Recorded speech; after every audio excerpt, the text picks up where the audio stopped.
بسم اللہ الرحمن الرحیم الحمد للہ رب العالمین والصلاة والسلام علی رسولہ الکریم وعلی آلہ وصحبہ اجمعین رب اشرح لی صدری ویسر لی امری واحلل عقدۃ من لسانی یفقہوا قولی وقال عز وجل فی القرآن المجید اعوذ باللہ من الشیطان الرجیم بسم اللہ الرحمن الرحیم واتبعوا ما تتلو الشیاطین علی ملک سلیمان وما کفر سلیمان ولکن الشیاطین کفروا یعلمون الناس السحر۔ اما بعد، تمام تعریفیں اس اللہ رب العالمین کے لیے لائق و زیبا ہے جو تمام جہانوں کا بنانے والا اور اسے پالنے والا ہے، اور درود و سلام اس کے آخری نبی محمد صلی اللہ علیہ وسلم پر۔ الحمدللہ ہم تمام مرد اور خواتین اس خطبہ جمعہ کے لیے جمع ہوئے ہیں۔ انشاءاللہ عزیز، اس مختصر سے وقت میں چند باتیں جو پچھلے جمعہ ہم نے کڑی لی تھی اور اس سے پہلے 2 جمعہ ہم نے اور لیے تھے، کل ملا کے 3 کڑیاں ہم نے سلسلے میں لی، جس میں لاسٹ جو جمعہ ہم جمع ہوئے تھے اس میں ہم نے دیکھا تھا کہ ہم نے جن کی اور شیاطین کی قوتیں اور طاقتیں کیا ہیں۔ اس میں سے 2 چیزیں میں نے سوچا تھا رکھوں گا، لیکن ایک مکمل ہو گئی تھی، ایک باقی تھی، اور وہ یہ تھا کہ وہ باتیں جو ہونے والی ہیں وہ کیسے بتاتے ہیں، یا وہ لوگ جو کل کیا ہونے والا ہے اور کل کیا ہوا تھا، پاسٹ اور فیوچر کی جو باتیں بتاتے ہیں وہ کیسے بتاتے ہیں، اور اس کی بڑی تفصیلات ہم نے پورے اس جمعہ خطبے میں رکھی تھی۔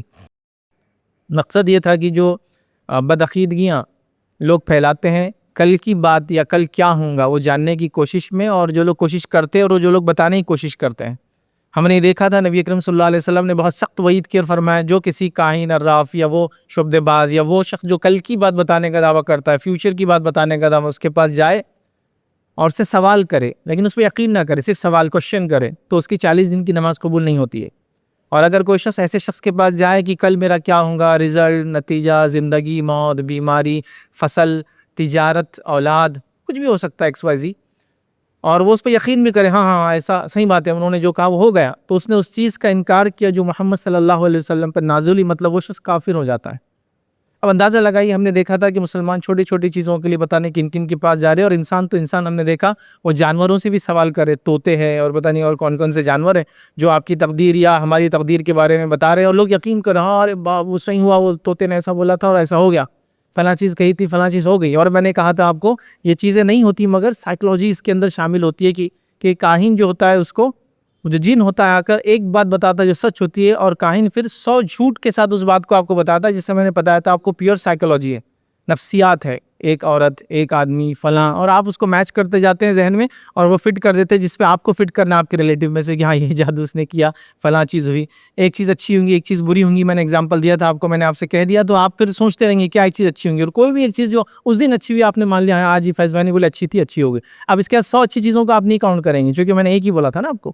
تو یہ سب سائیکلوجی کے ساتھ، مطلب وہ 100 جھوٹ یہ ہے، اور ایک اس کے اندر بات ہوتی ہے جو وہ فرشتوں سے سنتا ہے ادر کی، بہرحال وہ تفصیلات ہم نے لی تھی۔ اب لاسٹ ٹائم ہم نے جو ہے جادو کے اوپر، جو کہ اس کی طاقتوں میں سے طاقت ہے، اس سے بات روکی تھی، اور جادو کے تعلق سے ہم نے چند باتیں آپ کے سامنے میں نے بیان رکھ دی تھی۔ جادوگر کس طرح سے شیاطین کو خوش کرتا ہے، علاقے کے بڑے شیاطین ہوتے ہیں، اس کے بعد جتنا بڑا وہ کفر اور شرک کرتا ہے اور جتنی اپنی آخرت کو فروخت کرتا ہے اتنا زیادہ وہ اس کو مطلب جس کو کہیں گے پاور دیتے ایک طرح سے، اور جو یہ دعویٰ لوگ کرتے ہیں کہ ان کے پاس موکل ہے، تو یاد رکھنا میں نے بتایا تھا وہ موکل کے پاس ہوتے ہیں، جو چیز دکھتی نہیں ہے اس کو آپ کنٹرول کیسے کر سکتے، کوشچن یہاں ہے بیسیکلی۔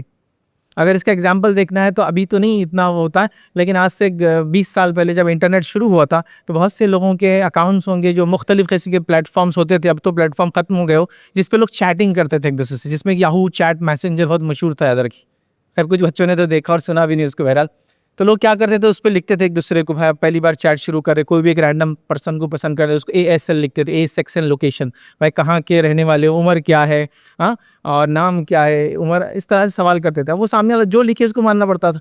ایسا کئی بار ہوتا تھا کہ ہمارے کالج کے دوست دوسرے دوست کو ایک لڑکی کے نام سے چیٹ کرے، پتہ نہیں کتنے دنوں تک پیسے بھی لے لیتے اور فلاں بھی کر دے رہے، دوسرے سب کو پتہ ہے، وہ روز صبح کہ آج کیا ہوا، چلو آج تو پارٹی دو، یہ ہو گیا، بات ہو گئی، فلاں ہو گئی۔ وہ ایک آدمی جو دوسری طرف بیٹھا ہے اس کے بارے میں آپ بتا نہیں پا رہے کہ وہ کون ہے، یہاں آپ کہہ رہے ہیں کہ ایک مخلوق جو دکھتی نہیں ہے وہ آپ کے قبضے میں ہے۔ ایسا نہیں ہوتا میرے بھائی، تو اس کے قبضے میں ہے، وہ تیرے قبضے میں کبھی نہیں آتی ہے۔ آپ دیکھیں نا، سوچیے اس بات کو۔ بہرحال تو ہم نے موکل کا کانسیپٹ دیکھا تھا، اور ہم نے دیکھا تھا نبی اکرم صلی اللہ علیہ وسلم صحابہ میں سے کسی کے پاس کوئی موکل موجود نہیں تھا. حالانکہ اگر کسی کے پاس ہو سکتے تھے وہ یہ شخصیات یاد رکھی جن کے پاس ساری دنیا کے جن اور شیاطین موکل بن سکتے تھے. بہرحال تو ہم نے ان چیزوں پہ بات روکی تھی. اب آئی جادو کے تعلق سے کچھ چند باتیں جو اہم باتیں یاد رکھیں. اب عرب جادو کو جادو کیوں کہتے تھے؟ اس کو عربی میں سے سحر بولتے ہیں. جادو تو ہم لوگ ایسا اردو وغیرہ میں بولتے ہیں، اس کو سحر کہتے ہیں. تو سحر کیا ہوتا ہے ایکچولی؟ عربی میں اس کا معنی ہوتا ہے کسی چیز کو اس کی حقیقت سے بدل دینا. جیسے کہ سحر کرنے کے بعد میاں بیوی میں محبت نفرت میں بدل جاتی ہے. اب وہ چینج ہو گئی، پہلے محبت تھی اب نفرت کرے. محبت دشمنیوں میں تبدیل ہو جانے سے، دو بھائیوں میں کسی نے جادو کر دیا تو وہ محبت کرتے تھے، اب جانی دشمن بن گئے. تو سحر کا معنی یاد ہے کسی چیز کو اس کی حقیقت سے پھیر دینا. تو محبت کی حقیقت نفرت میں بدل گئی، محبت کی حقیقت دشمنی میں بدل گئی، تجارت نفع کو نقصان میں بدل دیا گیا، اچھی صحت کو بیماری سے بدل دیا گیا، اس کی حقیقت سے وہ پھیر دیتے. اسی لیے عرب جو ہے جادو کو سحر کہتے ہیں، یاد رکھیں. اب انگلش کے اندر اور بہت ساری زبانوں میں جو سحر کا لفظ آتا ہے یاد رکھیں. تو یہ لفظ یاد رکھیں، ماگی بول کر لفظ، ایک قوم گزری یوروپ کے اندر جو جادو وغیرہ کرتی تھی، اس قوم کا نام تھا ماگی. اب انہوں نے ہو سکتا وہ ہاروت اور ماروت آئے تھے، اس کے بعد کہیں سے بہرحال وہ سلسلہ جادو کا تو چلتا رہا، لوگوں کے پاس مختلف وہ چیزیں گھومتے رہی شاید ان کے پاس. تو یہ قوم بڑی مشہور تھی اپنی جادو کرنے کے اندر. لیٹن میں ان کو مگوئی کے بولتے تھے اور انگلش میں اس کو میجک بولتے ہیں، ایک عام زبان میں. اور اسی طرح سیرین وغیرہ لینگویج میں اس کو جو ہے مگوسائی بولتے ہیں، اردو کے اندر گوسائی بولتے ہیں. یہ کامنلی سنا ہوگا، گوسائی آیا تھا، اس نے فلاں کیا، اس نے یہ کیا. تو بہرحال یہ لفظ کہاں سے شروع ہوا؟ جو انگلش میں میجک وغیرہ بولتے ہیں، اردو میں جادو بولتے ہیں، اور عربی میں لیکن اس کا نام جو ہے سحر ہے. یاد رکھیں جادو کرنا. اور سحر کو ایسا بھی آپ سمجھ سکتے ہیں، کسی چیز کو ڈھانک لینا اور چھپا لینا، اس کو بھی کہتے ہیں. اسی لیے ہم جو رات میں اٹھ کے کھانا کھاتے ہیں اس کو بھی سحر بولتے ہیں. سحر میں اٹھے تھے کیا رمضان میں، اب سحر کتنے بجے ہے نا؟ تو وہی ہے کہ تو اندھیرا ہوتا ہے، کوئی چیز سمجھ میں نہیں آتی، حقیقت دکھتی نہیں ہے، کوئی آدمی سمجھ میں نہیں آتا وہ ٹائم. ٹھیک ہے ابھی تو روشنیاں ہوتی ہے، لیکن نہ ہو تو پھر آپ کسی کو پہچان نہیں سکتے. اسی لیے اس کو بھی سحر کہا ہے. چھپ جاتی چیزیں، حقیقتیں دکھتی نہیں ہے، کون کیا ہے اور کون کیسا ہے. اسی لیے رات میں آپ بولتے ہیں دیکھنے میں مغالطہ ہو گیا، پہچاننے میں غلطی ہو گئی، کیونکہ آپ سمجھ نہیں سکتے وہ کون ہے. بہرحال اس کے بعد یاد رکھیے سحر کے مختلف اقسام ہوتے ہیں، کوئی شرعی کوئی اصطلاح نہیں، اقسام وغیرہ، لیکن بس سمجھانے کے لیے میں اس کو آپ کو ڈیوائیڈ کر کے ایکسپلین کرنا چاہ رہا ہوں. یاد رکھیے تو سحر یاد رکھیے، ہم نے سورہ بقرہ کی آیت نمبر 102 کی میں نے تفصیلات آلریڈی رکھ چکا تھا پچھلی باری. میں نے کہا تھا جو لوگ تفصیلات دیکھنا چاہتے ہیں ضرور سورہ بقرہ کی آیت نمبر 102 پڑھے، تو بہت تفصیلاً آپ کو سحر کے بارے میں پتہ چلے گا. وہ آیت کے شان نزول میں ایک واقعہ جو ملتا ہے وہ یہ یاد رکھیں، جس میں اللہ رب العزت فرماتا ہے وَاتَّبَعُوا مَا تَتْلُو الشَّيَاطِينُ عَلَىٰ مُلْكِ سُلَيْمَانَ، کہ ان لوگوں نے جو ہے شیطان کی اتباع کی جو سلیمان کے ملک میں تھے. ابھی واقعہ یہ تھا کہ یہودی جادو وغیرہ کرتے تھے. جب ان سے سوال کوشچن ہوا کہ جادو تم کیسے کرتے تھے، انہوں نے کہا یہ سلیمان علیہ السلام کی سنت ہے. تو اللہ نے اس کا جواب دیا، کہا انہوں نے اتباع کی شیاطین کی جو ملک سلیمان میں تھے. کہ اللہ سبحانہ وتعالیٰ فرماتا ہے وَمَا كَفَرَ سُلَيْمَانُ، کہ سلیمان علیہ السلام نے کفر نہیں کیا، لیکن وہ شیاطین تھے جو سلیمان علیہ السلام کے دور میں وہ کفر کرتے تھے. يُعَلِّمُونَ النَّاسَ السِّحْرَ، لوگوں کو جادو سکھا کر. یاد رکھیں تو لہٰذا یاد رکھیں جادو کا سیکھنا، سکھانا، کرنا، کرانا ہم نے تفصیلاً دیکھا تھا، یہ سب کفری عمل ہے. یاد رکھیں اور یہ لوگوں نے سلیمان علیہ السلام کا نام دیا تھا. واقعہ اس طرح سے تھا کہ سلیمان علیہ السلام کا پورا واقعہ قرآن میں دیکھیں، سورہ قصص میں بھی آپ کو ملے گا. سلیمان علیہ السلام کھڑے ہو کے ایک جگہ شیاطین کو آرڈر دیا اور آپ کی موت آ گئی. یاد رکھیں لیکن آپ ایک لکڑی کے سہارے کھڑے تھے. شیاطین کو علم غیب نہیں ہوتا ہے، ان کو پتہ نہیں چلا، اور سلیمان علیہ السلام اس لکڑی کے سہارے کھڑے رہے، وہ کام کرتے رہے. جب اس لکڑی کو ایک کیڑے نے کھا گئے اور سلیمان علیہ السلام گر گئے، تب ان کو پتہ چلا کہ یہ تو بیوقوف بن گئے. سلیمان علیہ السلام کا انتقال ہو چکا تھا اور یہ کام کرتے رہے. تو انہوں نے اس کا بدلہ لینے کے لیے کیا کیا، سلیمان علیہ السلام کے تخت کے نیچے جادو کی کتابیں رکھی اور لوگوں سے کہا کیا تم جانتے ہو کہ ہم سلیمان کے تابع میں کیوں کام کرتے تھے؟ لوگوں نے کہا نہیں. تو کہا جا کے دیکھو سلیمان کے تخت کے نیچے کیا ہے. جب انہوں نے تخت کے نیچے دیکھا تو جادو کی کتابیں تھے. تو کہا ہاں سلیمان ہم کو جادو کے ذریعے کنٹرول کرتے تھے، ورنہ ہم تھوڑی سلیمان کے کنٹرول میں آتے تھے. حالانکہ سلیمان علیہ السلام کے کنٹرول میں سارے جن اور شیاطین اور پرند اور چرند جس کو کہتے ہیں اینیملز اور برڈز، اور اس کے ساتھ ہواؤں کو اللہ نے دیا تھا. یہ آپ کا اسپیشل معجزہ تھا، جیسے ہر نبی کو ایک معجزہ ملا ہے بہرحال، تو یہ آپ کا معجزہ تھا. تو یہاں سے وہ چیز ہوئی، یہودیوں نے اس کو کیا کہا کہ یہ سلیمان علیہ السلام کی سنت ہے اور ہم لوگ یہ جادو کو اس لیے کرتے ہیں. اور وہ بہت مدینے کے اطراف میں رہتے تھے اور جادو وغیرہ کامنلی بہرحال کیا کرتے تھے. ٹھیک لیکن جادو اس پہ اللہ نے یہ آیت اتاری تھی اور کہا جادو کا سیکھنا، سکھانا، کرنا، کرانا یہ کفر ہے. اور یہ دو فرشتے تھے جو ہم نے بابل کے اندر نازل کیے تھے، جو آزمائش تھے اس قوم کے لیے. وہ نہیں سکھاتے تھے ان کو جادو، مگر یہ کہہ کر کے ہم تمہارے لیے آزمائش ہے، تم دیکھو کفر مت کرنا. اور سب سے پہلی چیز جو انہوں نے سکھائی وہ تھی کہ میاں بیوی کے بیچ میں درار ڈالنا، میاں بیوی کو ایک دوسرے سے دور کر دینا. یہ سب سے پہلی چیز تھی جو لوگوں نے ان سے سیکھی اور میاں بیوی کو ایک دوسرے سے الگ کرنے لگے. اللہ نے فرمایا وہ کوئی چیز نہیں کر سکتے تھے سوائے اللہ رب العزت کے حکم سے. یاد رکھیے اور انہوں نے جانتے مجھتے اپنی آخرت کا سودا کیا. یاد رکھیے اس جادو کے بدلے، یاد رکھیے ان کو معلوم تھا کہ آخرت میں ان کا کوئی حصہ نہیں ہوگا اگر وہ جادو کا کام کریں گے. تو یاد رکھیے بہرحال لیکن انہوں نے پھر بھی وہ کیا.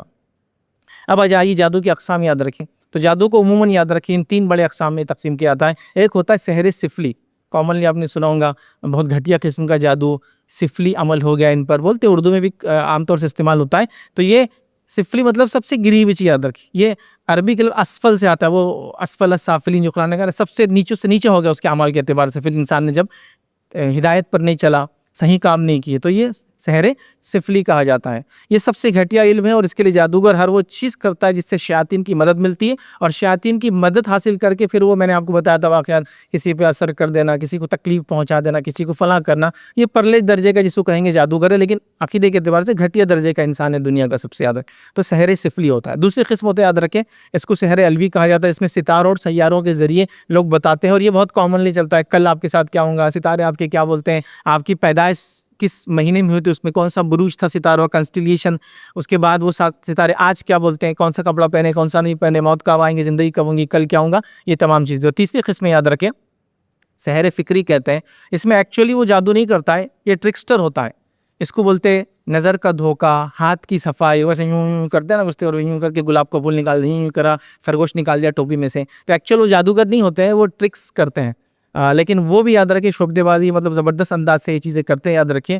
اور اس کو ہم کہیں گے فکری، اور اس میں کیا ہوتا ہے نظری قلبی، یاد رکھیں مطلب کرشمے دکھاتے ہیں، یاد رکھیں اس قسم کے، جس کے اندر یا تو آپ کی فکر کو وہ کرتے ہیں، آپ کی نظر بند کرتے ہیں، یا آپ کے دل پر وہ اثر کرتے ہیں. لیکن یہ ایکچوئل جادو نہیں ہوتا، لیکن یہ بھی ایک اس کی قسم یاد رکھیں. اس کے علاوہ بھی جادو کے اور کئی اقسام ہیں جو چھوٹے موٹے آپ دیکھتے ہیں لوگ کرتے ہیں عام طور سے، جس کے اندر یاد رکھیے شگن لینا، بدفالیاں. شگن لینا مطلب یہ چیز کو ایسا کریں گے تو ایسا ہو جائے گا، فلاں چیز ایسا کر دی، وہ کام کریں گے تو آپ کا کام نہیں ہوگا، بلی راستے میں سے کاٹ کے گئی تو فلاں چیز آپ کے ساتھ ہوں گی، آج آپ نے گھر پہ کوے نے چلایا تو مہمان آنے والے. بدفالیاں لینا یاد رکھیں، یہ بھی بہت کامن ہے. آج آپ نے سفید کھا کے گھر سے نکلا اس لیے آپ گر گئے، ورنہ آپ گرتے نہیں تھے. انٹرویو کو گئے اور کچھ اچھا کھا کے نہیں گئے میٹھا، تو کیسے پاس ہوں گے انٹرویو میں. یہ سب بدفالیاں ہیں، اور بدفالیاں بھی شرک کی قسم ہے. نبی اکرم صلی اللہ علیہ وسلم فرمایا جس کو کسی بدتیلی نے کسی کام سے روک دیا اس نے شرک کیا. آپ اس کے لیے روک سکتے، اللہ تعالیٰ ہی ہے وہ جو کرتا ہے. یاد رکھیے آپ کو ایسی بدفعلیاں آپ لوگوں سے نہیں لے سکتے، یاد رکھیے. تو یاد رکھیے یہ شگن لینا یاد ہے. دوسرا یہ علم نجوم یاد رکھیے، جو ستاروں وغیرہ کے ذریعے کیا جاتا ہے. اس کے علاوہ گنڈے اور تعویذات یاد رکھیے، جو کہ ہمارے پاس تو بہت کامن ہے. ہر رشتہ دار کو اگر دوسرے رشتہ دار سے کچھ بدلہ نکالنا ہے تو اس کے پاس ایک ہی سہارا ہے، بچا ہے اس کے پاس. اگر تجھے واقعی میں وہ چیز چاہیے تو اللہ سے مانگ. میرے بھائی کے پاس ایک نعمت ہے تو اس سے کیوں چھیننا ہے، میں مانگوں اللہ سے. اللہ تعالیٰ قادر ہے جب اس کو دینے پر تو مجھے کیوں نہیں دیں گا. مانگنا چھوڑ کے اس کی چھیننے کے چکر میں رہتے ہیں، جس کی بنیاد حسد بنتی ہے عام طور سے. یاد ہے تو بچیوں کی شادی نہ ہو کسی کے، تجارت آپ کی بند ہو جائے، آپ کے کاروبار فلاں ہوں، آپ کی صحت بیماری میں تبدیل ہو جائے. اور یہ تو مطلب تعویذ گنڈوں کا تو حال اتنا برا یاد رکھیے کہ جس کی کوئی انتہا نہیں. ہر دوسرا آدمی اس میں مبتلا، اللہ رب العزت ہی ہماری حفاظت کرے. حتیٰ کہ اچھے اچھے لوگ میں نے دیکھا بیماری اور تجارت کے ڈوبنے پر وہ بھی یہاں پھسل جاتے آ کر. کوئی بولتا ہے یہ رکھ لو تو فائدہ ہو جائیں گے، یہ دبا لو، یہ چبا لو، یہ ٹھوک دو، یہ لٹکا لو، یہ چپکا لو، یہ گھس دو، یہ جلا دو، اس کو جھاڑو مارو، اس کو چپل مارو. دیکھو نا، تعویذ کو احترام سے لٹکایا جاتا ہے اور گنڈوں کو مارا اور پیٹا اور جلایا جاتا ہے. یاد رکھیں تعویذ اور گنڈے تو یہ کامن ہے، یاد رکھیں، اور بہت دھڑلے سے کیے جا رہے. یاد رکھیے، اور بہت تعجب کی بات ہے قرآن کے اس اعلان کے بعد کہ یہ کفر ہے، جادو کرنا کفر ہے، جادو کا سیکھنا سکھانا کرنا کرانا سب کفر میں آتا ہے. اس کے باوجود امت مسلمہ اس کام میں بہت یاد رکھی مبتلا ہے. دیکھیے کوئی مصیبت آئی تو اللہ کی طرف سے آئی ہے، کوئی نعمت کسی کو ملی اللہ کی طرف سے ملی ہے.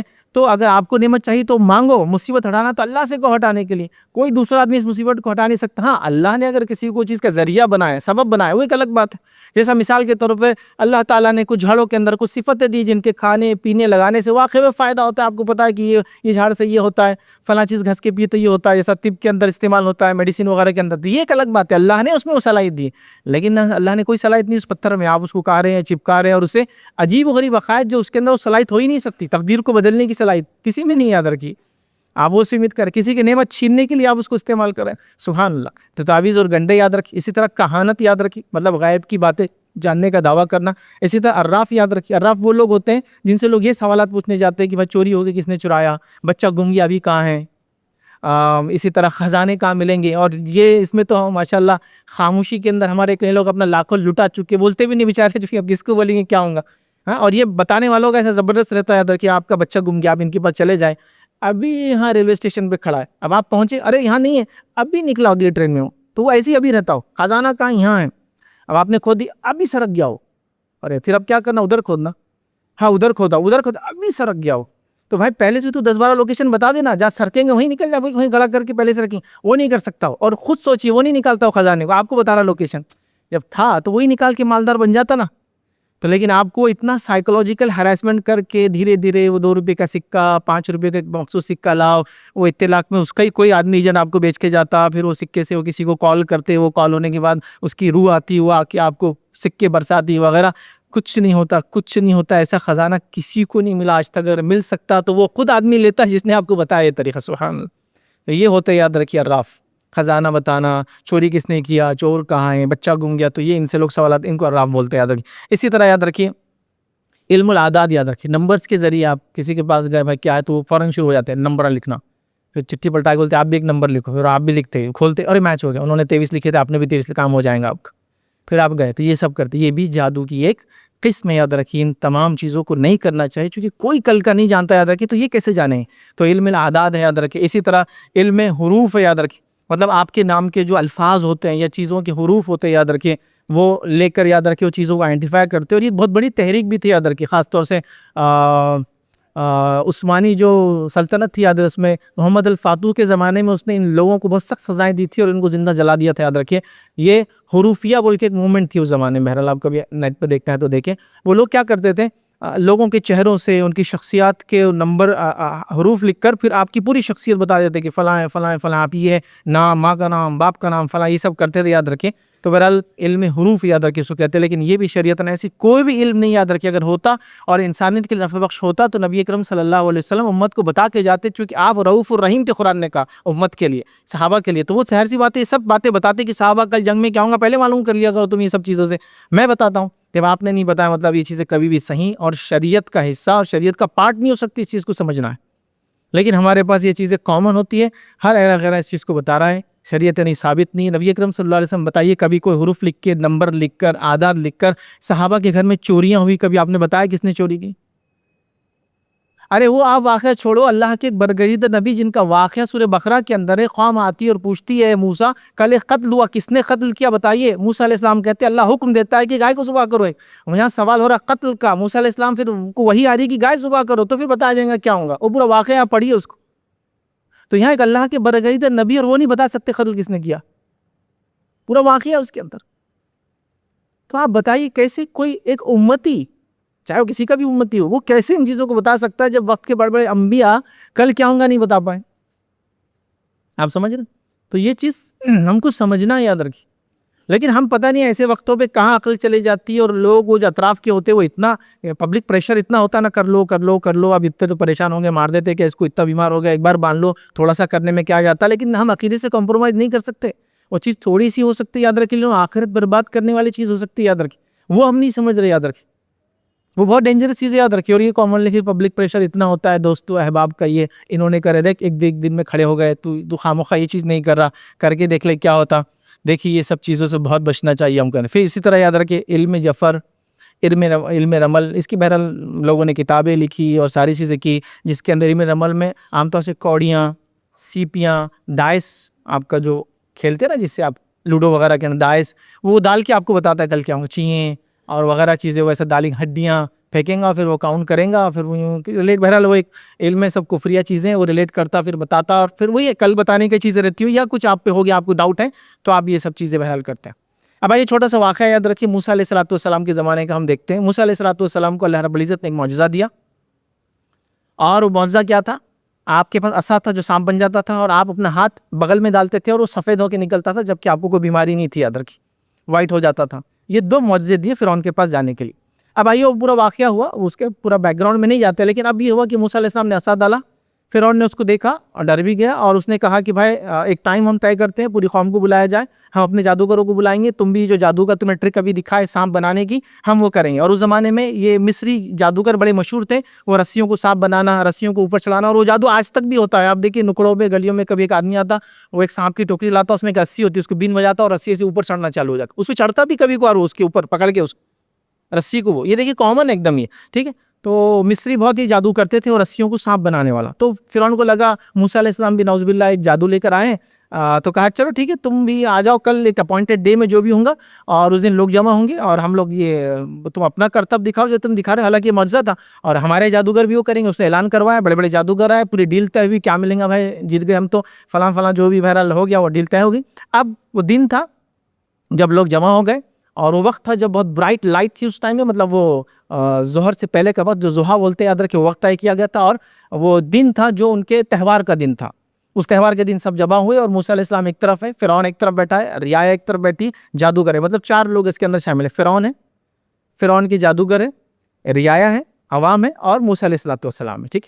اب یہ ہوا کہ سب جمع ہو گئے. اب انہوں نے کہا کہ تم پہلے ڈالو گے موسیٰ یا ہم پہلے ڈالنا, کیا کریں گے؟ تو موسیٰ علیہ السلام نے کہا چلو آپ داؤ کرو اپنا, ڈالو پہلے. تو ان لوگوں نے اپنی رسیوں کو ڈالا اور وہ رسیاں قرآن نے کہا سانپ دکھنے لگی. یہ خاص بات ہے یاد رکھیں. تو یہ جادو نظروں پہ ہوا تھا, نظر بندی بولتے ہیں عام زبان میں اس کو اردو کے اندر. چیزیں دکھتی ہے, مطلب کوئی انسان آیا تو آپ کو شیطان نظر آ رہا, فلاں جگہ یہ نظر آ رہا, وہ نظر بندی یاد رکھیں. تو وہ دکھنے لگی قرآن نے کہا. اب ان کی رسیاں ہلنے لگی اور وہ ایسا دکھنے لگی کہ وہ سانپ ہے. اب وہ رسیاں کس کس کو سانپ دکھ رہی ہیں جب انہوں نے وہ رسیاں ڈالی؟ فرعون کو وہ سانپ دکھ رہی ہیں, رعایا کو وہ سانپ دکھ رہی ہیں, موسیٰ علیہ السلام کو بھی وہ سانپ دکھ رہی ہے, اور جادوگروں کیا دکھ رہی ہے؟ وہ رسیاں دکھ رہی ہیں. انہوں نے کیا تھا نا وہ اسپیل, وہ جادو, تو ان کو دکھ رہی ہے رسیاں, باقی سب کو کیا دکھ رہی ہے؟ سانپ. پھر موسیٰ علیہ السلام کو حکم ایسا ڈالنے کا, آپ نے ایسا ڈالا, وہ بڑا اژدھا بن گیا, بڑا سانپ, اور ساری رسیوں کو اس نے نگل لیا. اور جو معجزہ ہوتا ہے یہ اپنی فزیکل لاس کو ڈیفائی کر دیتا ہے. مطلب جو طبعی قوانین ہوتے ہیں اس سے ہٹ کر چیز ہوتی ہے, جیسا کہ لکڑی ڈیڈ چیز ہے, لکڑی ڈیڈ سیلس ہے, اس کا لیونگ سیلس سیدھا سانپ ہے, اور ریئل سانپ. تو یہ معجزہ ہوتا ہے. پتھر سے اونٹنی کا نکلنا, مطلب پتھر سے اونٹنی کیا تعلق ہے, پتھر ایک ڈیڈ چیز ہے. تو یہ معجزہ ایسا ہوتا ہے, مطلب وہ کسی قانون کو نہیں مانتا جو فزیکل طبعی قوانین اللہ نے بنائے. ایک عجیب چیز ہے برا, چونکہ انبیاءوں کو دیا جاتا ہے. تو وہ بدل گیا اور اس نے سب کو کھا لیا. سب کو کھانے کے بعد کیا ہوا, واقعہ کیا ہوا؟ سب کے سب جو جادوگر تھے وہ ایمان لے آئے. کیا کہا کہ ہم موسیٰ اور ہارون کے رب پر ایمان لائے. فرعون نے کہا تم میری اجازت کے بغیر ایمان کیسے لاتے؟ ہاں یہ تمہارا بڑا ہے موسیٰ علیہ السلام, اور یہ سب تم اس کے چیلے چپاٹے, یہ تمہاری پہلے سے پلاننگ تھی کہ یہ زمین کے لوگوں کو کیا کرے, بہکائے میرے خلاف. چونکہ اس کیس میں کیا ہو, جب موسیٰ علیہ السلام نے ناسا ڈالا اور وہ سانپ بنی, تو فرعون کو کیا دکھ رہی ہو؟ سانپ. رعایا کو کیا دکھ رہی ہو؟ سانپ. موسیٰ علیہ السلام کو کیا دکھ رہا ہوا؟ سانپ. اور جادوگروں کو کیا دکھ رہا ہو؟ سانپ. چونکہ جادوگر دیکھ رہے ہیں کہ ہماری رسیاں تھی, موسیٰ علیہ السلام کا سا ریئل سانپ بن گیا ہے. تو وہ جیسی انہوں نے معجزہ دیکھا, اسی لیے وہی ایمان لائے. فرعون نہیں لائے, فرعون کو نہیں سمجھ میں آیا, چونکہ فرعون کو اور رعایا کو دونوں چیزیں دونوں ایک ساتھ سانپ ہی دکھ رہی تھی. یہ بھی سانپ تھے, یہ سانپ تھے, یہ چھوٹے چھوٹے سانپ تھے, یہ بڑا سانپ تھا, ان کو نہیں سمجھ میں آیا. لیکن جادوگر علم رکھتے تھے کہ وہ نظر بندی نہیں ہے, یہ تو ریئلی چیز چینج ہو گئی ہے, لکڑی واقع میں سانپ بن گئی ہے. فوراً سجدہ ریز ہو کر ایمان لائے. سزا دی گئی لیکن ایمان نہیں چھوڑا. فرعون نے کہا کہ اچھا ایسا کروں گے تو میں تم کو کیا کروں گا, پہلے تو یہ شہر کے باہر لٹکا دوں گا اور ایک طرف ہاتھ اور ایک طرف پیر کاٹوں گا. یہ بہت دردناک سزا ہوتی ہے, یاد رکھیں. ہاتھ کیا کرتے, کاٹ دیتے, پیر کاٹتے اور لٹکا دیتے, گردن نہیں کاٹتے. پھر خون نکلتا ہے اور آدمی دھیرے دھیرے تڑپ کے مرتا ہے. پھر اس کو وہیں لٹکا ہوا رہنے دیتے کئی دنوں تک, تاکہ لوگوں کے لیے عبرت بنے. تو یہ بھی سزا کا ایک طریقہ اس زمانے میں بہت کامن تھا, یاد رکھیں. تو کہا یہ تمہارے خلاف ایک الٹا پیر اور سیدھا ہاتھ کاٹوں گا, یا سیدھا الٹا لگا دوں گا تم کو لٹکا. لیکن کوئی بھی ایمان سے نہیں پھرا. کیوں؟ تو یہ دیکھیے واقعہ ہے. تو یہاں جادوگروں نے ایک معجزہ دیکھا اور وہ ایمان لائے. تو اس واقعے سے پتہ چلا یہ نظر بندی وغیرہ ہوتی, یاد رکھیں. اس کے ذریعے لوگوں کو بہکایا جا سکتا ہے, اس کے ذریعے لوگوں کو تکلیف دی جا سکتی ہے, اس کے ذریعے بہت ساری چیزیں ہوتی, یاد رکھیں. اس لیے قرآن کا میں نے ایک واقعہ آپ کے سامنے رکھا. تفصیلاً آپ کو اور پڑھنا ہے تو یہ موسیٰ علیہ السلام کے پورے واقعہ جو جتنے بھی جادوگروں کے ساتھ ہوئے, اور کئی مقامات پہ قرآن نے اس کو دہرایا, یاد رکھیں. آپ لوگ ضرور اس کو پڑھیں تاکہ یہ جو بدعقیدگیاں ہمارے اندر آ رہی ہے وہ نکلیں, اور جو جادو کرنے کرانے کا ایک سسٹم رائج ہو چکا ہے امت مسلمہ کے اندر, یہ سسٹم کو اللہ کے لیے آپ ختم کرو. یہ بہت ہی بری چیز ہے, چونکہ یہ جادو کرنا کرانا کفر ہے. لیکن یہ بات میں آپ کو بتا دوں اور غور سے سنیں اس کو, یہ چیز شرک تک بھی آپ کو لے کے جاتی ہے. یہ تو اس کی کرنا کرانا کفر یہ ہے, لیکن جو اعمال اس میں وہ کرواتا ہے کبھی کبھار آپ سے. کون کرواتا ہے؟ وہ جادوگر. وہ اعمال شرک تک لے جاتے ہیں انسان. یہاں سر ٹیک کر آؤ, وہاں فلاں کر کے آؤ, یہاں چھو کر آؤ, وہاں اس سے فلاں چیز یہ کرو, یہ چیز وہ کرو, اور کیا کچھ آپ کا جان مال عزت آبرو دھن دولت سب لوٹ دیتے ہیں, یاد رکھیو. واقعات آپ نے کہیں سنی ہوں گی، فلاں عورت نے فلاں پہ الزام لگایا، وہاں جا رہی تھی، اس کا علاج کے نام پہ اس نے فلاں کیا، وہ فلاں آدمی نے یہ کیا، اس کے اتنے لاکھ روپے آج تک ڈوب گئے، اس کو سمجھ میں بھی نہیں آیا. کئی فراڈ ہے. مطلب آج بھی میں نے کچھ ایک نیوز پیپر میں تھوڑے دن پہلے پڑھا کہ بمبئی میں ایک ایسا ریکٹ چل رہا تھا، وہ لوگوں کو نظر بندی ایسی بلا کے کرتے تھے اور on line you pay transactions مار رہے ہیں ان کے. اب ایک عورت نے 2 لاکھ دے کر 4 لاکھ ادھار لے لی، پھر اس کے شوہر کو پتا چلا، پھر اس نے وہ کیا، پھر اس نے معلوم کیا تو پتا چلا وہی نظر بندی کرتے تھے آنے کے بعد، اور جو پیسے وہ اس سے ادھار لے کر ان کو دے دیا کرتی تھی بیچاری. تو کئی چیزیں ہو رہی ہے ادھر کی، اور یہ کامن نہیں ہوتا. ہپنوٹزم کے نام پہ لوگ اس طرح سے لوگوں کے مال اور دولت کو، عزتوں کو لوٹ رہے ہیں. تو یہ سب چیزوں سے ایک مسلمان کو پہلے سے اتنا زبردست انداز سے گائیڈ لائنز دیا گیا کہ ہم کو اس سے بچنا ہے، یہ کفریہ چیز ہے. لیکن کیا ہے کہ ہم کو بیک گراؤنڈ نہیں پتا، کسی نے بتایا نہیں. جیسا کہ ماں عائشہ کی وہ روایت آپ نے، اس میں صحابہ نے کہا کہ کبھی کبھار وہ بولتی ہے تو سچ ہوتا ہے. پھر نبی اکرم صلی اللہ علیہ وسلم نے ایکسپلین کیا. ہم نے کئی بچوں کو اور کسی کو ایکسپلین نہیں کیا نا کیسا ہوتا ہے.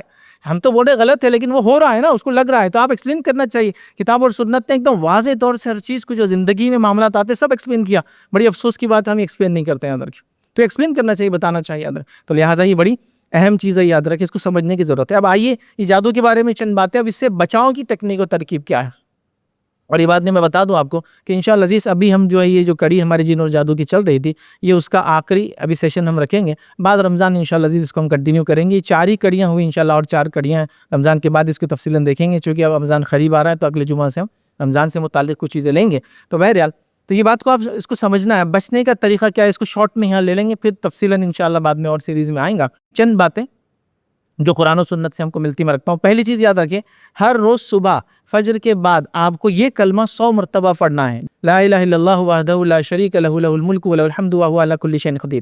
یہ چارٹ پہ بھی دیکھیے لکھا ہے فجر کے بعد پڑھنا ہے وغیرہ، تو دونوں تک. تو یہ کلمہ پڑھنا ہے. اس کو چوتھا کلمہ بولتے ہیں عام زبان میں، وہ ترتیب میں جو قاعدے میں کلمے آتے ہیں اس اعتبار سے بول رہا ہوں بس سمجھنے کے لیے. تو لہٰذا آپ اپنے آپ کو پروٹیکٹ کرنا چاہتے ہیں، یا آپ کی فیملی بیک گراؤنڈ یا خاندان میں بہت جادو وادو لوگ کرتے ہیں، یا عام طور سے بھی یاد رکھیں اپنے آپ کو آپ سیو کرنا چاہتے ہیں، تو ڈیلی فجر کے بعد آپ بیٹھے، ہارڈلی آپ کو 10 سے 12 منٹ لگیں گے اس کو پڑھنے کی. اور روانی جب آ جاتی ہے تو تھوڑا تیز ہو جاتا ہے، تو آپ 100 ٹائمز اس کو ڈیلی فجر کے بعد پڑھ لے تو یہ آپ کا پروٹیکشن ہو گیا. دوسری چیز نبی اکرم صلی اللہ علیہ وسلم بتاتے وہ یہ ہے کہ جو شخص نہار پیٹ، تو ظاہر سی فجر میں ہی سمجھو یا ارلی مارننگ آپ کھاتے ہیں تو اس کے لیے نہار پیٹ 7 اجوا کھجور جو شخص کھائے اس دن اس پر جادو اثر نہیں کرتا ہے. اجوا کھجور کی خاص قسم ہے جو مدینے میں آتی تھی، یاد رکھیے اس کی پہچان بہت کامن ہے، آپ جو لوگ جانتے ہیں سفر کرتے ہیں یا کھجوروں کے بارے میں معلومات ہے. تو 7 اجوا کھجور آپ کو ڈیلی مارننگ نہار پیٹ کھانا ہے. تو یہ بھی آپ کو جادو سے پروٹیکٹ کر لیتی ہے. جس کو ہوا ہے، جس کو معلوم ہے تو زیادہ اس کی کوشش کریں، چونکہ کیا ہے یہ کھجور کافی کاسٹلی ہوتی ہے، یاد رکھیے، چونکہ اس کی فضیلت کی وجہ سے اور کم آتی ہے، یاد رکھیے. بہرحال تو آپ وہ بھی کر سکتے ہیں، یاد رکھیے یہ آپ کو کرنا ہے. معوذتین کی آپ کو زیادہ پڑھنا ہے. اس کا آپ دم بھی آپ کر سکتے ہیں. معوذتین کیا ہے؟ سورہ فلق اور سورہ ناس کو معوذتین کہتے ہیں، یاد رکھیے. اور نبی کریم صلی اللہ علیہ وسلم اس کو بکثرت پڑھتے، حتیٰ کہ جب آپ بیمار تھے ایک مرتبہ، جو آپ کی آخری بیماری تھی، اس میں جو آپ کو بخار تھا، جب آپ خود نہیں پڑھ پا رہے تھے تو آپ نے ماں عائشہ سے کہا تم پڑھو. ماں عائشہ اس کو پڑھتی تھی اور دم کرتی تھی اپنے ہاتھوں پر، اور نبی کریم صلی اللہ علیہ وسلم کے جسم مبارک پر اس کو ہاتھ کو پھیرتی تھی. تو یہ طریقہ ہے اس کا. تو آپ عام اس میں بھی یاد رکھیے معوذتین پڑھیں. معوذتین کی ایک فضیلت ہے، جادو سے آپ پروٹیکٹ رہتے ہیں. معوذتین کی فضیلت ہے آپ نظر بد سے پروٹیکٹڈ رہتے ہیں. نبی اکرم صلی اللہ علیہ وسلم نظر بد سے بچنے کے لیے ایک دعا پڑھا کرتے تھے، لیکن جب یہ 2 صورتیں نازل ہو گئی تو آپ نے وہ دعا چھوڑ کر پھر ہمیشہ یہ پڑھا. جس کو نہیں لگنا نظر اس سے پہلے بھی پڑھ لے، لگ گئی تو اس کو پڑھے. نظر کس کی لگی پتہ ہو تو اس کا طریقہ الگ ہے، وقت نہیں ہو بتانے کا بہرحال. لیکن آپ کو بتانے کس کی نظر لگی تو پھر آپ یہ کامنلی اس کو پڑھے. کہیں باہر جا رہے ہیں آپ، کچھ اچھا آپ نے پہنا، کوئی اچھی چیز ہے، آپ پڑھ کے اپنے آپ پہ بچوں پر ضروری دم کیا کریں. لیکن جادو کا بھی یہ توڑ ہے، یاد رکھیں. معوذتین یاد رکھیں، سورہ فلق اور سورہ ناس، اس کو آپ دم کیا کریں. اسی طرح سورہ بقرہ کی تلاوت جس گھر میں کی جاتی ہے، نبی اکرم صلی اللہ علیہ وسلم فرماتے ہیں 3 دن اور 3 رات تک شیطان وہاں داخل نہیں ہوتا، یاد رکھیں. تو لہٰذا سورہ بقرہ کی آپ تلاوت کریں. سورہ بقرہ بہت پاورفل ہے. ایک روایت میں اللہ کے رسول فرمایا سورہ بقرہ نازل ہونے کے بعد جادوگروں نے اپنا سر پیٹ لیا، کیونکہ اب وہ اثر نہیں ہو سکتا. سورہ بقرہ کی یہ فضیلت ہے، یاد رکھیں. تو سورہ بقرہ کی آپ تلاوت کریں، یاد رکھیں. یہ بڑی اہم چیز ہے، یاد رکھیں. آیت الکرسی یاد رکھیں. آیت الکرسی بڑی اہم یاد رکھیں آیت ہے. سورہ بقرہ کی آیت نمبر 255 ہے آیت الکرسی، یاد رکھیں. اس کو آپ پڑھا کرے، یاد رکھیں آیت الکرسی. اور یہ بڑی اہم چیز ہے، یاد رکھیں. اللہ کے رسول اس کو بار بار پڑھتے تھے، حتیٰ کہ اس کی فضیلت میں ایک فضیلت یہ بتائی کہ جو شخص اس کو پڑھ لیتا ہے اور اس کے بعد اس کی موت آ جائے تو یہ اس کے لیے کافی ہے. اگر رات میں پڑھ کے سویا، رات میں مر گیا، کافی ہو گئی اس کے لیے. فجر میں اٹھ کے پڑھ لیا، ظہر سے پہلے انتقال ہو گیا، کافی ہو گئی اس کے لیے. تو کافی ہو گئی. ہر بار آپ نماز کے بعد پڑھتے تھے، یاد رکھیے وہ اذکار میں ہی شامل ہے نا، صبح اور شام کی. تو آپ اس کو کیا کریں. یہ کتنی افسوس کی بات ہے کہ صبح اور شام کے اذکار ثابت ہے. کتنی روایتیں ہیں. یہ دونوں چارٹ میں کچھ مختلف روایتیں الگ الگ ہیں، لیکن سارے اذکار ہیں تقریباً. اور بھی اس کے علاوہ ہے کتنی ثابت ہے. وہ چھوڑ کر ہمارے پاس ایک نماز کے بعد با جماعت دعا کرنے کا ایک سلسلہ ہے جو کہ نبی کریم صلی اللہ علیہ وسلم کی پوری 23 سال میں ثابت نہیں. دیکھیے کسی بھی مسجد میں جو نیا عالم آتا ہے نا وہ کبھی نہیں پڑھاتا ہے. بعد میں سب بولتے پڑھاؤ نا دعا، تم دعا نہیں پڑھا رہے. مدرسے کی تعلیم میں نہیں ہے اس کے، پھر وہ بولتا ہے چلو پبلک بول رہے تو شروع کر دو. اس کے ایجوکیشن میں نہیں ہو. آپ بڑے بڑے مدارس میں جائیے کہیں بھی نہیں ہوتی باجماعت. میں سارے انڈیا میں گھوما ہوں، سارے مدارس گیا ہوں، کہیں بھی باجماعت 5 وقت نماز کے کہیں دعا نہیں ہوتی. بڑے بڑے مدارس میں، وہ مدارس جو حنفی مکتب سے ہے، ندوہ ہے، دیوبند ہے، سب جگہ گیا ہوں، کہیں نہیں ہوتی، کہیں نہیں، کسی مسجد میں نہیں ہوتی. لیکن اب وہ آتے ہیں تو پبلک کا ایک چلن. اذکار جو ثابت ہے، جس پہ پروٹیکشن ہے آپ کے لیے، جو نبی کریم صلی اللہ علیہ وسلم کا عمل تھا، اتنا زیادہ تھا کہ آپ نماز پڑھتے، چہرہ پھیرتے، اس کے بعد ایک بار اللہ اکبر بولتے، 3 بار استغفر اللہ بولتے، پھر یہ پڑھتے، پھر یہ پڑھتے اور یہ پڑھتے، اور یہ پورے سیکوینس ہے اس کے. وہ سب ہم نے چھوڑ دیے. سبحان اللہ. عجیب و غریب چیزیں یاد رکھ. بہرحال تو وہ آپ کیجیے، یاد رکھیے. اس کے علاوہ یاد رکھیے سورہ فاتحہ. اس کے تو اتنے فضائل ہیں، اس کے نام ہی آپ پڑھیں گے تو اتنے نام ثابت ہے اس کے. سورہ کافیہ، سورہ شافیہ، سورہ رقیہ، ٹھیک ہے، اور سبع مثانی یاد رکھیے، قرآن العظیم، ام القرآن، اتنے نام ہیں اس سورت کی. اس کی فضیلت بتاتے ہیں 8 سے 10 12 ہم اس کے ثابت ہے. اس کو پڑھے آپ. یہ زہر کے خلاف بھی اثر انداز چیز ہے، جادو کے خلاف بھی اثر انداز چیز ہے، اور بہت ساری چیزوں میں فائدہ مند چیز ہے. تو سورہ فاتحہ کا ایک معاملہ ورد کرنے کا ہمیشہ آپ رکھیں، اور اس کو آپ بالکل پڑھنے کے بعد دم بھی کر سکتے. دم سمجھتے نا، آپ بلو کرتے تھوڑا سا، اور اس کے بعد آپ کر کے پورا جہاں جہاں ہوتا ہے. نبی اکرم صلی اللہ علیہ وسلم کے تعلق سے آتا ہے جب سوتے تو آیت الکرسی اور سورہ اخلاص، سورہ فلق اور سورہ ناس پڑھ کے سر سے شروع کرتے، اور جہاں تک باڈی پہ ہاتھ جاتا وہاں تک اس کو ملتے ایوری نائٹ، ہر روز.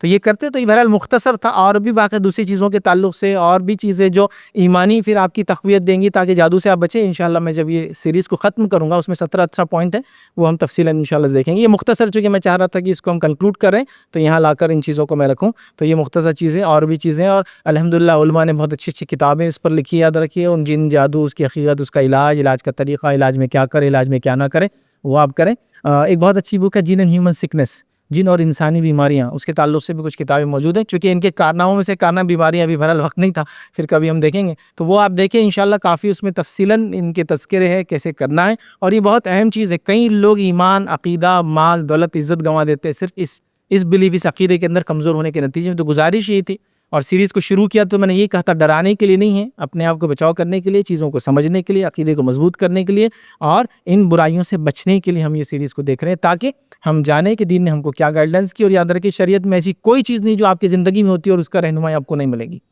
یہ بالکل مت سوچیے آپ بیمار ہے تو اب اس کا کچھ سلوشن نہیں ہے، شریعت نے کچھ نہیں بتایا. تجارت ڈوب رہی ہے تو میرے پاس اب کوئی اس کا حل نہیں ہے، اب میں کسی اور کے پاس جاؤں، اس کا بچی کی شادی نہیں ہو رہی تو میں کیا کروں، کوئی حل نہیں، میں ادھر جاؤں ادھر جاؤں. یہ کرنے کی ضرورت نہیں. یاد رکھیے بس ایک چیز بتاؤں گا، اگر آپ کو دعائیں کرنا اللہ رب العزت سے سب سے بہترین وقت بتا رہا ہوں. یاد رکھیے چونکہ دعائیں ایک بڑی چیز ہے، بیماری ہے، دکھ ہے، پریشانیاں، بزنس ڈاؤن جا رہا، بچی کا نکاح نہیں ہو رہا، آپ پریشان ہیں نا، مسائل کتنے انسان کے پاس. تو آپ تہجد میں اٹھیے، جو آخری پہر ہے. صحیح مسلم کی روایت ہے، اور یہ سال بھر کے لیے، ہم رمضان میں اس کو حدیث کو عام طور سے بولتے ہیں، سال بھر ہوتا ہے کہ اللہ انسانی دنیا پہ آتا ہے اور ایک ندا اور آواز لگائی جاتی ہے کوئی مانگنے والا، میں دینے بیٹھا ہوں. تو اللہ تعالیٰ اعلان کروا، ندا لگوائی جا رہی ہے نا، اعلان ہے. ہم کو وہاں اٹھنا ہے. فجر میں نہیں ہوتا تو تہجد کی بات ہو رہی ہے، تو پہلے نہ اس سے اور ارلی ہے، آخری پہر ہے رات کا، اٹھنا ہے اور پھر اللہ کے سامنے گر گڑانا ہے، پھر معافی مانگنا ہے. اس سے درجات بلند ہوں گے آپ کی، گناہ معاف ہوں گے آپ کی. پچھلے نیک لوگوں کا ایک طریقہ تھا، اور ایک روایت کے اندر جو جامع ترمذی کی الفاظ کے ساتھ ہے، جسمانی بیماریوں سے شفا بھی ملتی ہے تہجد کا وقت اٹھنے سے. تو اٹھیے. یہ سب چیزیں، یہ نہیں جادو وادو اور یہ سب آپ کو جلانا، گنڈے تعویذ کرنا، یہ ہے علاج. تو بہرحال ہم کو جو شریعت نے گائیڈ لائن دی اس پہ عمل کرنا ہے، اور تمام خرافات اور بدعات سے اپنے آپ کو محفوظ رکھنا ہے. اسی پہ اپنی بات کو میں ختم کروں گا. اللہ رب العزت سے دعا ہے کہ اللہ سبحانہ تعالیٰ ہر قسم کی ایسی بدعقیدگی سے امت مسلمہ کی اور ہماری حفاظت کرے. اللہ رب العزت اگر ہم نے ایسا کچھ کیا ہے تو اللہ تعالیٰ ہماری توبہوں کو جو قبول کرے. اللہ تعالیٰ جو پرندہ رکھے اسلام اور ایمان پر زندہ رکھے، خاتمہ ایمان پر ہو. آخر دعوانا الحمدللہ رب العالمین. سبحان ربک رب العزت عما یصفون وسلام علی المرسلین والحمدللہ رب العالمین.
السلام علیکم، آپ بھی ہمارے اس کام میں تعاون کریں اپنی زکات و صدقات کے ذریعے ڈونیشن ڈیٹیلز کے لیے ڈونیٹ اس پر کلک کریں۔ اگر آپ کو ہمارے ویڈیوز پسند آئے ہیں تو اسے شیئر کریں اور ثواب کے حقدار بنیں۔ روزانہ ہمارے ویڈیوز کو پانے کے لیے ہمارے یوٹیوب چینل کو سبسکرائب کریں اور بیل آئکن دبائیں۔ ہم سے دیگر سوشل میڈیا پر جڑنے کے لیے ویڈیو میں دیے گئے آئی ڈی کو سرچ کریں۔ جزاک اللہ۔